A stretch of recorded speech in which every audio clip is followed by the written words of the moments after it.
eu sou professor e advogado Silomar Garcia, vereador, presidente da União dos Vereadores do Rio Grande do Sul, assessor jurídico de câmaras, parecerista, enfim, colaborador da União dos Vereadores do Brasil, com o presidente Gilson, desde a sua assunção à presidência, como assessor jurídico, em várias situações e ocasiões, sempre à disposição dos vereadores do Brasil. É preciso que hoje eu diga que nós vamos falar sobre a convocação que o Gilson me deu, que foi discorrer sobre os princípios da administração pública. Mas, acima de tudo, eu gostaria de dizer que o que eu falarei sobre esses princípios, ele está muito bem alicerçado. Porque ao nós falarmos sobre princípios, nós estamos falando em edificação. Nós estamos falando em virtudes. E que devemos cultuar essas virtudes. Eu me reporto sempre a uma passagem bíblica que me conforta bastante e dizer e comprovar o quanto nós somos fracos, o estágio que nós estamos. Porque a Bíblia diz em Colossenses 3,12 que as virtudes devem ser cultivadas. E nós estamos aqui e começarei com vocês essa troca de informação, expondo aquilo que eu procuro entender sobre esses princípios da administração pública como um cultivo de virtudes. Portanto, a partir de agora, nós vamos falar sobre o assunto proposto.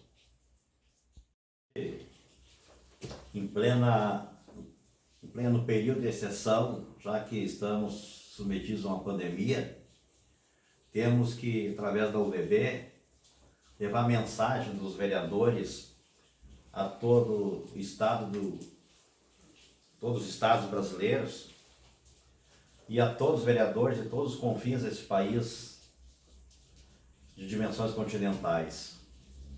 Gostaria de lembrar a todos que dispensei a máscara porque estou sozinho aqui na gravação, mas que é indispensável, é segurança.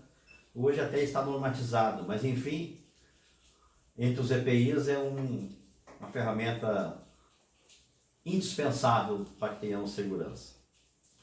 É importante que nós, nesse momento que se discute realização ou não de eleições, prorrogação ou não de eleições, tivemos uma live esses dias com a UVB, 17 estados participando por seus representantes, mas o mais importante, que será um indicativo para que nós saibamos o que discutir daqui para diante.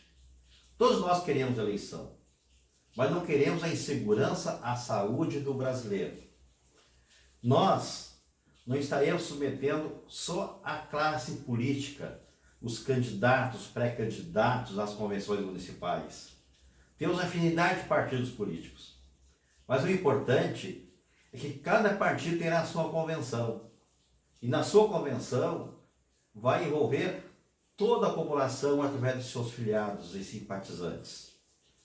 Nós não podemos seguir as regras da OMS, Organização Mundial da Saúde, as normas editadas pelas autoridades competentes e depois nós mesmos criarmos essa convulsão social de participação das pessoas envolvidas no sistema eleitoral em plena pandemia, onde achaca o mundo todo. É importante que nós registremos.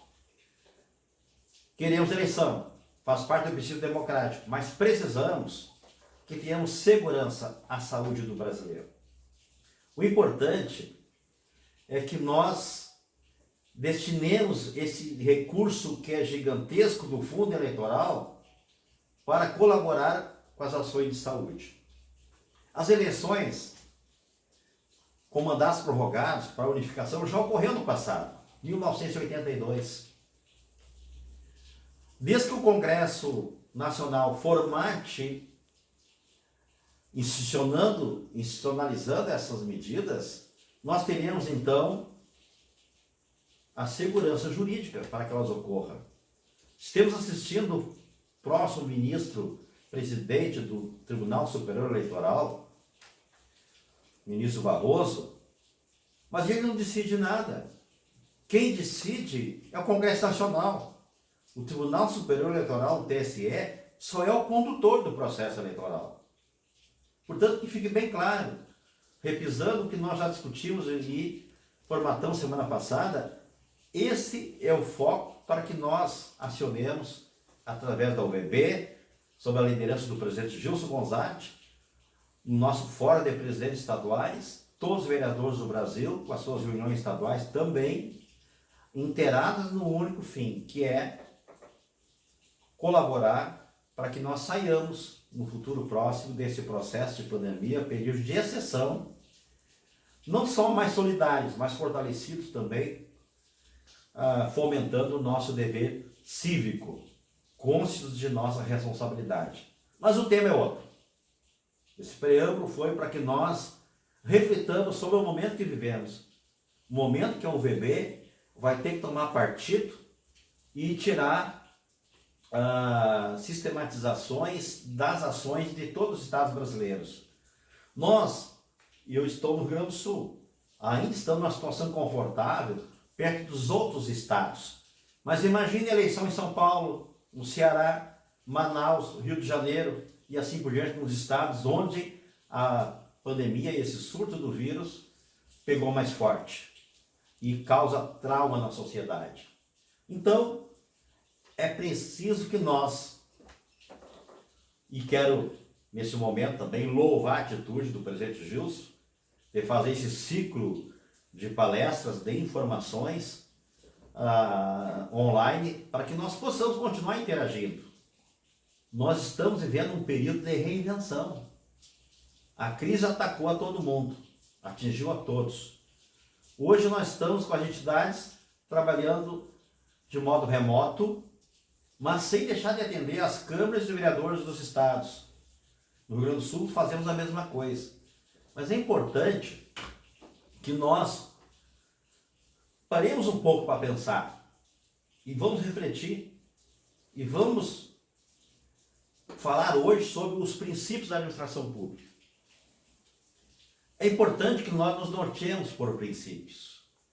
E esses princípios, eles são cogentes, eles são rígidos, são de observação imperativa. Não nos sobra outra alternativa se não obedecê-los. Nós sabemos que a administração pública ela é formalíssima. O saudoso colega de trabalho na União dos Vereadores do Rio Grande do Sul, Dr. José Augusto Rodrigues, sempre dizia: a administração pública só fala por escrito e só pode fazer aquilo que a lei prevê. Com isso, nós estamos adentrando aos dogmas do princípio da legalidade. O que pressupõe o princípio da legalidade? Que nenhum ato ou uma ação administrativa tem eficácia se não tiver um prévio ordenamento legal que a inibe.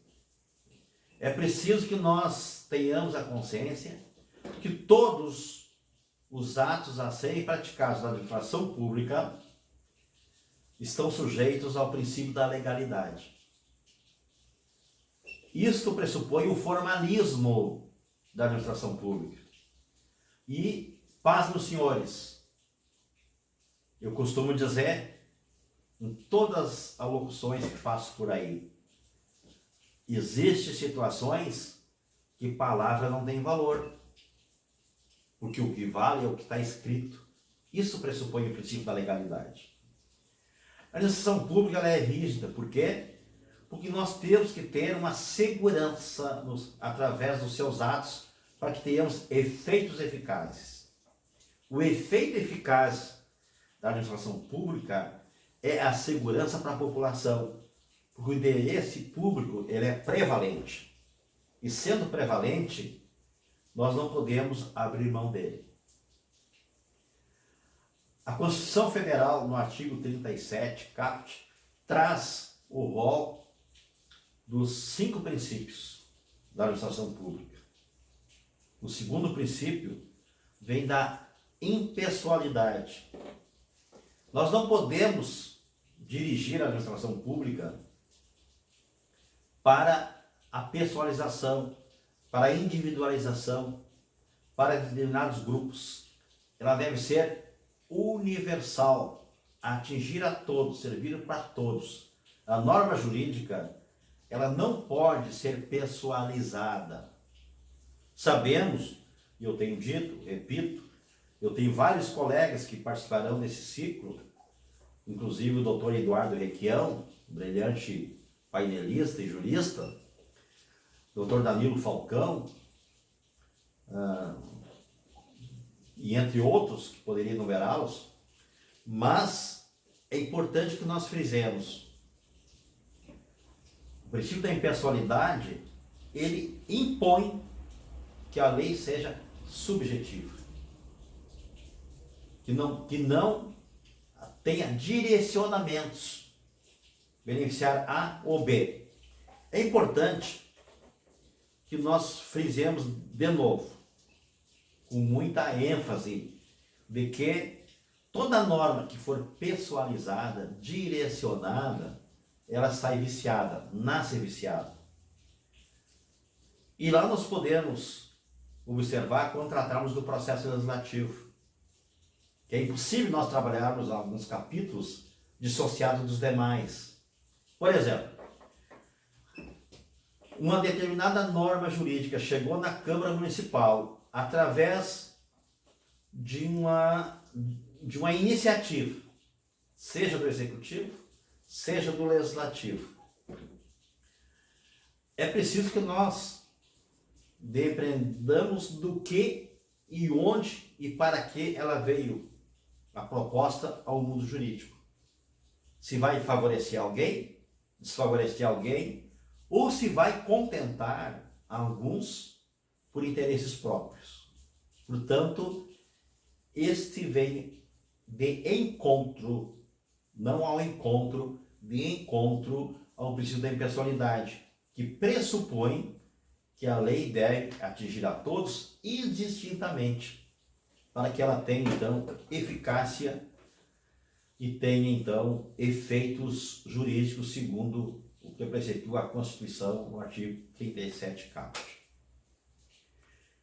Logo, nós temos o princípio da moralidade. É um princípio muito subjetivo, de difícil definição. O princípio da moralidade, num país de dimensões continentais, ele pode ser moral numa região, determinada atitude, determinada ação, determinado ato, e, no entanto, em outra região, em outro quadrante desse país de dimensões continentais, ser imoral. Veja bem, imoral, não amoral. Imoral é o contrário de moral. Amoral é não ter moral. Mas nós temos que pensar sempre que nós devemos primar e defender e nos acobertar do manto dos efeitos do princípio da moralidade. E que a imoralidade seja a exceção para nós. Assim como a improbidade. Hoje, nós ouvimos muito mais frequência falar sobre improbidade administrativa.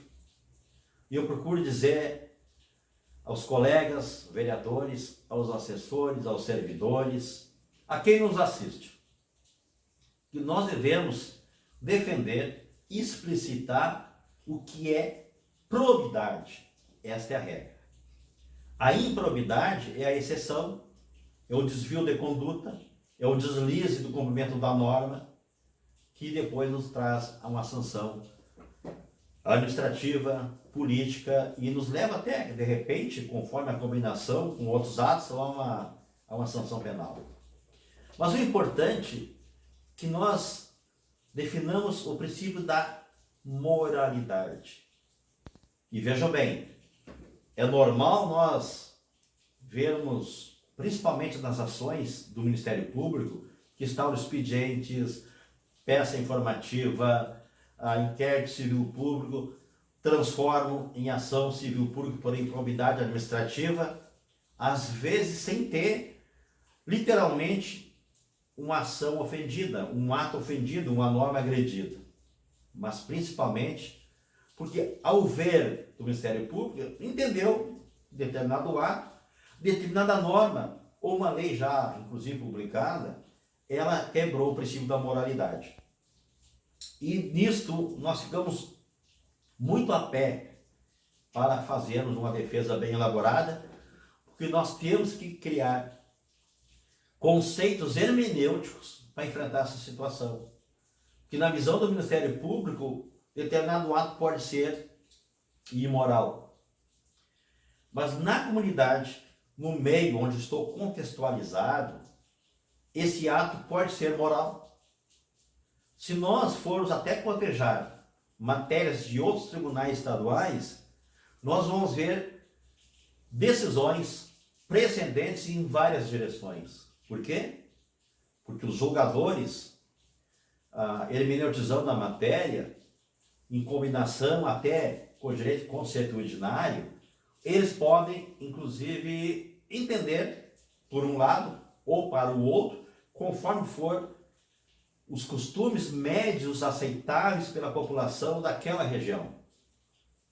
Que a Constituição é única e, portanto, traz regras únicas para um país de regiões muito diferentes, hábitos diferentes, costumes diferentes. Então fica bastante vago uma definição precisa e que possa balizar, inclusive, o entendimento de todos os brasileiros.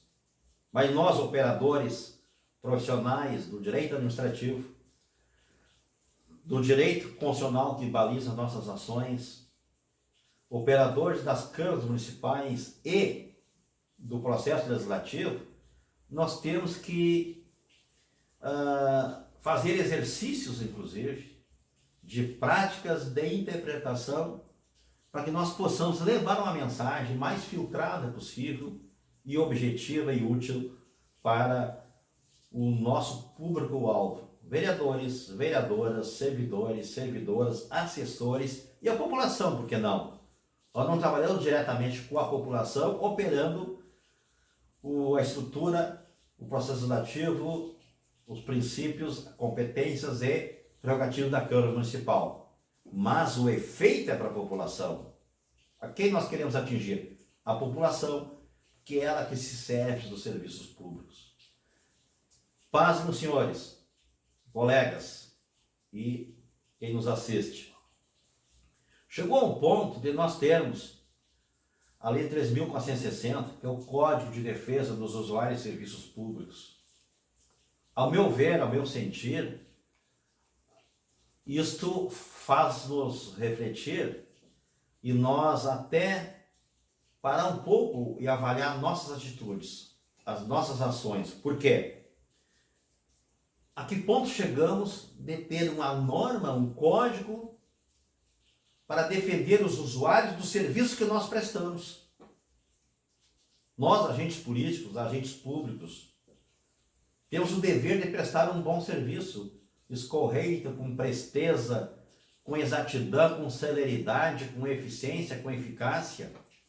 E, no entanto,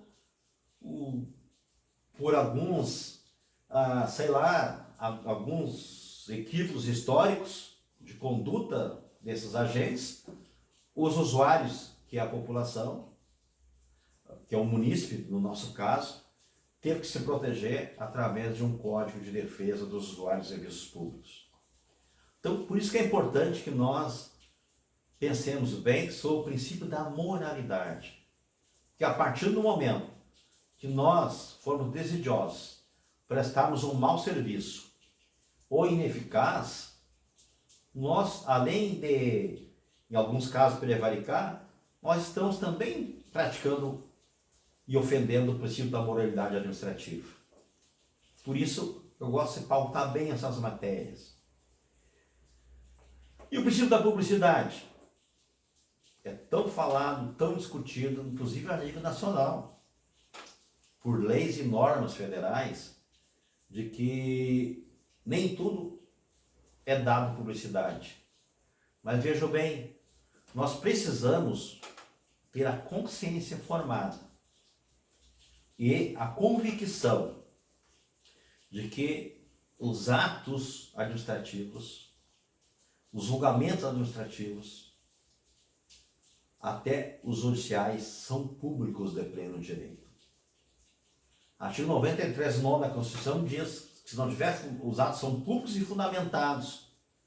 Então nós devemos o dever, e por isso eu voto lá no processo legislativo, e por isso eu prego e tenho defendido que nós não podemos apreciar uma matéria e deliberar sobre a mesma um espaço muito exíguo, porque é necessário que ela fique um mínimo de dias, um mínimo de tempo na Câmara Municipal, após o seu protocolo, para que se dê publicidade a essa matéria. Inclusive nesse período de pandemia, onde as câmaras estão trabalhando com horário diferenciado, sistema diferenciado, procedimentos peculiares a este momento e exceção, inclusive muitas câmaras sem assistência, sem acesso ao público, por precaução, por segurança, para evitar a circulação do vírus, do Covid-19, é importante que nós usemos outras ferramentas à disposição. E falei há pouco, nós estamos nos reinventando.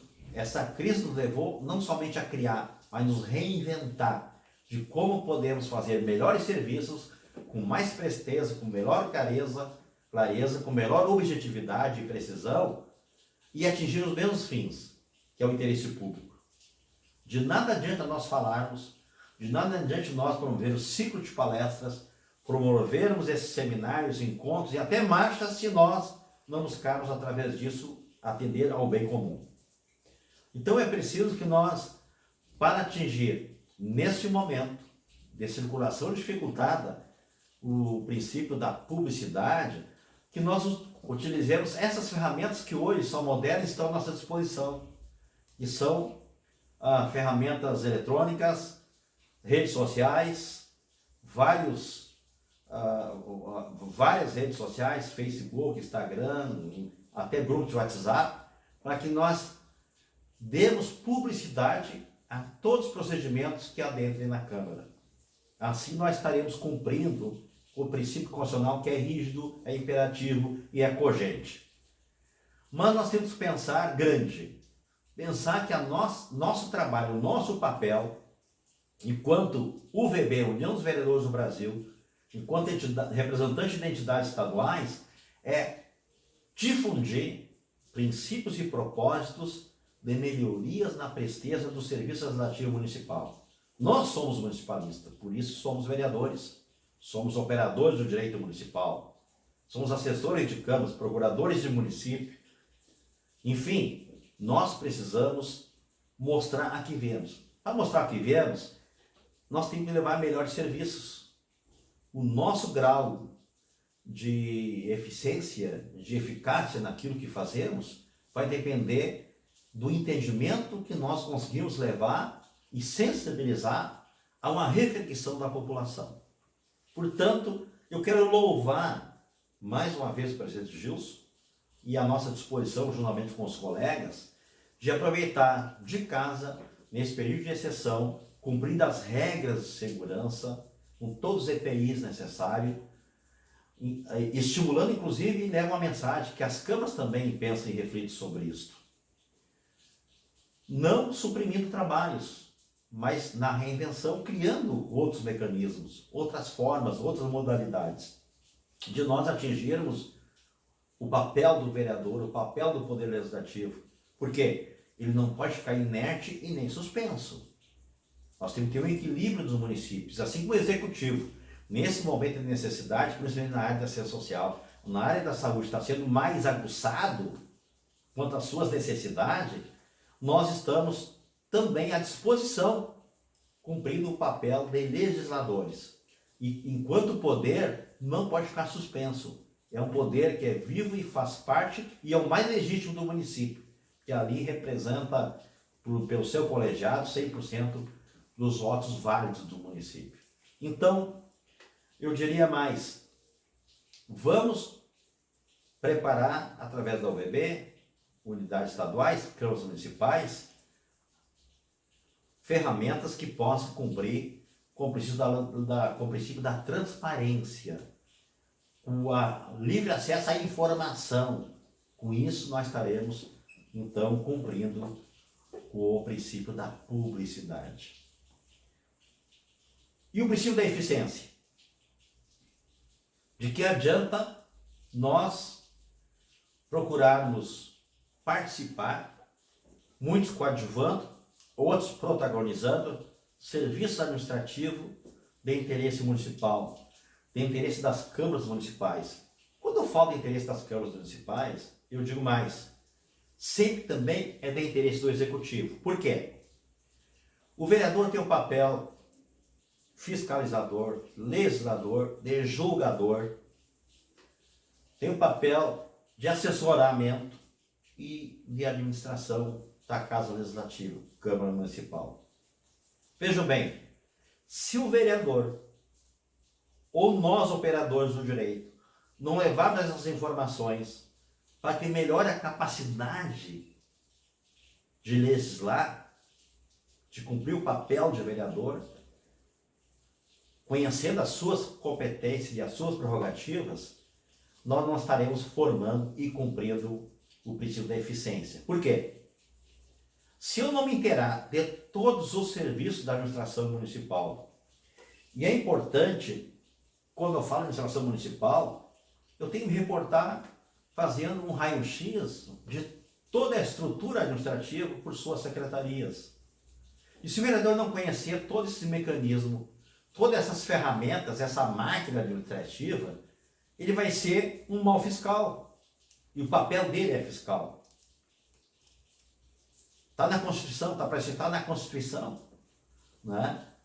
Que a fiscalização do poder executivo é exercida pelo Poder Legislativo com auxílio do Tribunal de Contas. E não é o inverso, não é o Tribunal de Contas. O Tribunal de Contas é o coadjuvante, porque é auxiliar. O papel de fiscal é da Câmara Municipal. Fique bem claro. Depois, fim do exercício, nós nos deparamos com um relatório que o Tribunal de Contas expede, opinando favorável ou desfavorável pelas contas de gestão de um prefeito, e nos cabe julgar essas contas. Será que nós seremos eficientes se nós não conhecermos todo aquele processo, aquele relatório da tomada de contas? Será que nós seremos responsáveis ao julgar umas contas se nós não conhecemos a sua engrenagem, a sua estrutura, as suas peças técnicas, inclusive? Se nós não nos socorrermos de assessoramento técnico, contábil, jurídico, administrativo, de gestão, enfim, nós estaríamos cumprindo o princípio da eficiência. Pessoal, colegas e assistentes, no Rio Grande do Sul nós tivemos um conselheiro, médico conselheiro, festejado conselheiro do Tribunal de Contas, Hélio Saúl Mileski, doutor em Direito Administrativo, com tese defendida no exterior, reconhecido em todo o Brasil, que lá em 2000, logo ao advento da emenda constitucional número 19 de 2018, ele já dizia, não basta mais ao agente público, ao agente político, ser honesto, ser próbo, é preciso, é imposição que ele seja eficiente. Assistimos por aí comentários, propostas desavisadas até de parlamentares federais, de que nós tínhamos que acabar, do próprio ministro, inclusive, da Economia, Paulo Guedes, que tínhamos que terminar com a estabilidade do serviço público. Que servidores, às vezes, que não são eficientes, em nome de uma estabilidade, se perpetuam na função, recebendo salários altos e não correspondendo em produtividade. Mas será que, no exercício de memória, vamos lá para a emenda 19 de 98, e nós não temos lá no capítulo dos servidores públicos, onde diz que o servidor que for desidioso, que for contraproducente, inoperante, não pode ser demitido, inclusive, a bem de serviço público, desde que a ele seja dado todas as garantias inerentes à defesa. como o devido processo legal, o contraditório e a mais ampla defesa. E após, passando pelo crivo dessa comissão, pelo devido processo administrativo, ele, conforme a conclusão, ser até desligado. Nós temos mecanismos, só que não crescemos culturalmente e cientificamente para operar todas essas entranhas da hermenêutica constitucional para que nós façamos cumprir esses preceitos e princípios. Pessoal, o bebê está no caminho certo. Vamos levar a informação. Enquanto tivermos essa deficiência desse trabalho presencial, que é muito importante, seminários, encontros, cursos, congressos, marchas, para que nós dissequemos os interesses de todos os estados, de todas as regiões desse país, e que é preciso nós estarmos presentes para exercer a ciência política, a convivência, a interatividade, produz ciência política eficiente e eficaz. Na ausência dessa possibilidade, vamos construir juntos ferramentas que possam nos ajudar a suprir essas deficiências. E que nós saiamos bem-sucedidos lá adiante, com a sociedade protegida, saneada, e que nós, então, consigamos fazer com que essas ferramentas estreitem a necessidade de nós criar mais ainda, mais e mais. O LIMP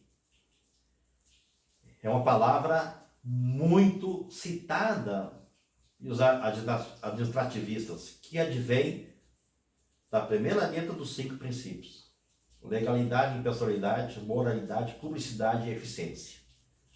E eu sempre digo e repito, não é uma coincidência, não foi uma criação do legislador constituinte. Porque 88 só tinha os 4 princípios: legalidade, impessoalidade, moralidade e publicidade. Com o advento da emenda 19 de 98, que nós tivemos o incremento, o acréscimo do princípio da eficiência, que aí formou a palavra LIMP, que forma um acróstico se vocês lerem na vertical. Se lerem na vertical, é um acróstico, né? A palavra formada pela primeira letra de cada princípio. Uma bela coincidência. A administração pública deve ser limpa. Ela deve se dar ao crivo da luz solar, cristalina e límpida. Tudo isso que a gente falou, que eu falei, também é preciso conhecimento para operar hermeneuticamente e tirar a exegese de todos esses vocábulos, desse arcabouço do vernáculo, para que nós apliquemos no mundo prático, no mundo fático. Saiamos da academia, saiamos dos escritórios, dos laboratórios jurídicos para ir lá para a comunidade, lá na base da pirâmide democrática que forma o Estado Democrático de Direito. É preciso que nós, ao aso de utilizarmos e nos valermos desses princípios, que nós combinemos todos com o princípio da razoabilidade e da proporcionalidade. Por que proporcionalidade? Já falei, volto ao início, e temos um país de dimensões continentais, regionais e regiões totalmente de costumes e peculiaridades, traços, requisitos bem diversos, uns quase contrastando.